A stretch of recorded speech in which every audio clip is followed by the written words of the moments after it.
দ্রব্যমূল্যের যখন ঊর্ধ্বগতিতে বাংলাদেশ, ঠিক সেই অবস্থায় মানুষের দ্রব্যমূল্য ক্রয় ক্ষমতা কমে গিয়েছে এবং মানুষ যে তাদের দৈনন্দিন যে আয় এবং ইনকামের যে উৎস সেখান থেকে তারা আসলে কি অবস্থা রয়েছে তার যদি দেখতে চান তাহলে একটু দৃষ্টান্তমূলক উদাহরণ হিসেবে এখানে আমি দেখতে পাচ্ছি। এদিকে একটু আসো ভাই।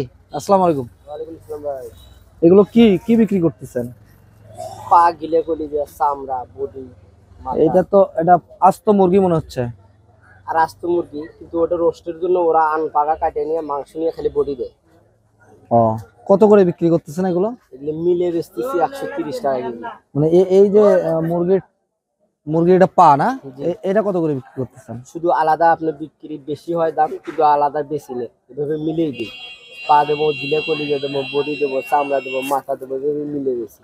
আচ্ছা, মানে সব মিলিয়ে মানে এগুলো আসলে যে বিষয়টি হচ্ছে এগুলো যে বিভিন্ন পার্টি মানে অনুষ্ঠানে যারা রোস্ট করে মুরগির রোস্ট, তারা আসলে রানগুলো কেটে নিয়ে বাকি যে উৎকৃষ্ট যে অংশটা থাকে সেটা আপনারা কিনে নিয়ে আসেন, জি সেগুলো আবার মানে সব মিলিয়ে বিক্রি করেন। জি।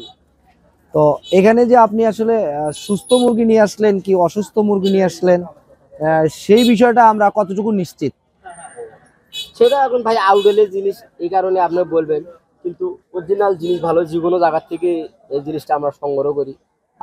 আপনারা যেখান থেকে আপনারা তো ক্রয় করে নিয়ে এসে বিক্রি করেন, জি সেই বিষয়টি আমি যেটি জানতে চাচ্ছি। কি চাচা, এদিকে চাচা, আমি যদি বলি যে এগুলো ওনারা বিশ্বাস করে কিনে নিয়ে আসছে, অনেক সময় দেখা যায় যে অনেক ফার্ম মরে যায় না, সেই মুরগিগুলো আসছে কিনা এইটুকু আপনি কতটুকু নিশ্চিত দিচ্ছেন? ও বুঝতে বুঝতে পারছি আপনার, কিন্তু না বলা যাবে নয়, কিন্তু আবার পরিচিত ভাবে অনেক ভালো সব জায়গাতেই।